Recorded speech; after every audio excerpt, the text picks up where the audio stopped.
Jumanji, the next level. The gang is back, but the game has changed. As they return to rescue one of their own, the players will have to brave parts unknown from arid deserts to snowy mountains to escape the world's most dangerous game. Man. Directed by Jake Kasdan and written by Jake Kasdan and Jeff Pinkner. All right, hey, my name is Brendan. I'm Nick. Welcome to the American Recut. And we are going to be doing Jumanji, the next level, the sequel to the remake that took, 2 years ago? So, as always, the American Recut is spoiler-free. The Ramble On will have any spoilers that you want, so feel free to check both out. Oh, yeah. All right, now. Anyways, American Recut. Let's go through our usual format, starting with the story. The story, it's serviceable. Yeah, serviceable. It's very basic. It's what you would expect from kind of a bigger kind of comedy action movie like this. It's fine. It's not anything that hurts it. It doesn't help it. It's good enough. There's a decent B and C plot going on here, but otherwise, the main plot's fine. I struggle with the C plot, but we'll get into that more as we progress. Anyway, but yeah, the plot is serviceable. I mean, it's a sequel. It's a serviceable plot for a sequel. It's not a big hurrah.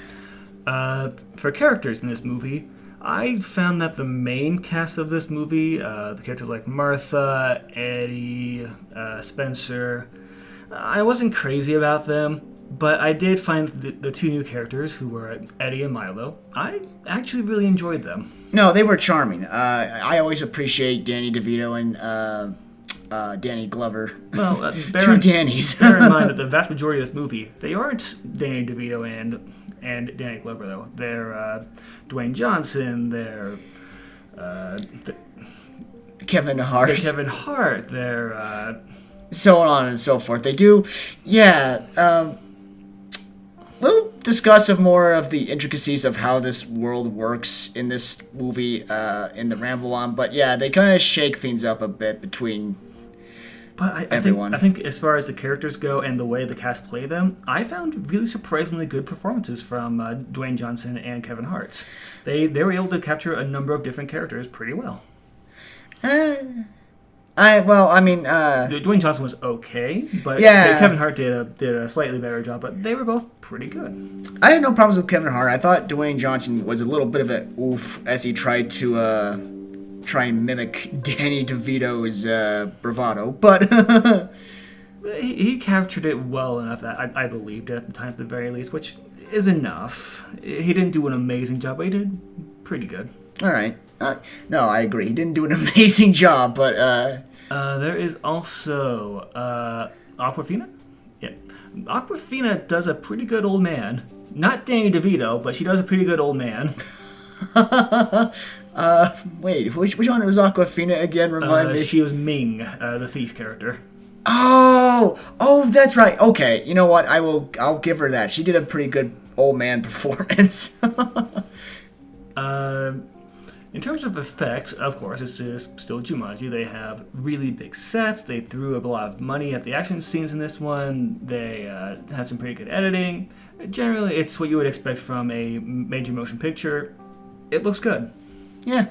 No, I mean the effects. So I saw the first movie, and the effects transferred over to this movie quite well. It's the same effects that you would anticipate from the first one, and entertaining. There's a moment or two where the CG animals look a little bit iffy, but it's not a big deal. That's just what's going to happen sometimes. Well, with a plot like this, I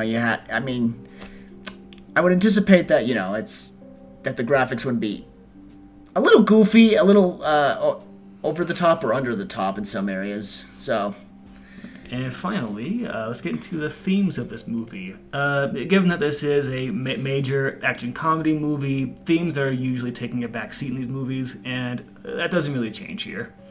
There's some vague moments of ennui about being young, feeling lost in the world. No, that's true. There's a little bit of stuff about growing older as well, but it generally takes a backseat to the comedy and the little moments in this movie. It's subtle. I mean, it does kind of make itself really well known in the first half of the film, but once the antics start to ensue, it does take a backseat.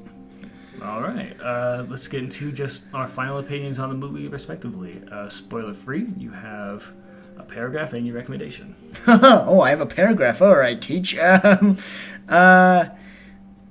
not as good as the first one, in my opinion. I mean, the first one, they had some really good concepts. I mean, and the dynamic of the original cast was really, I preferred that more so than this movie.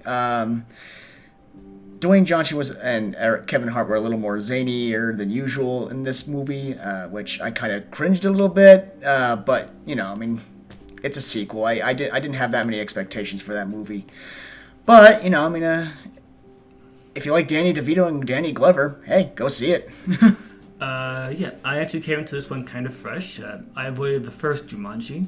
The first new Jumanji. You get the idea. Yeah.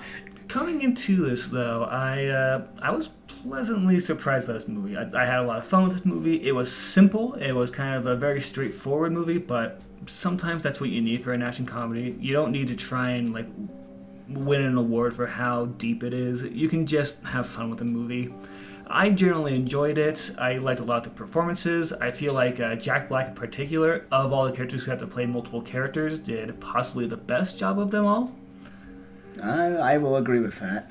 And I generally found the movie to be pretty lighthearted and simple, but ultimately fun. I liked it. I would recommend it if you're just looking to go to the movie theater for a fun movie. Yeah, all right. Well, and then we're going to probably poke around a little more in the Ramble On. So this has been Brendan. And this has been Nick. See ya.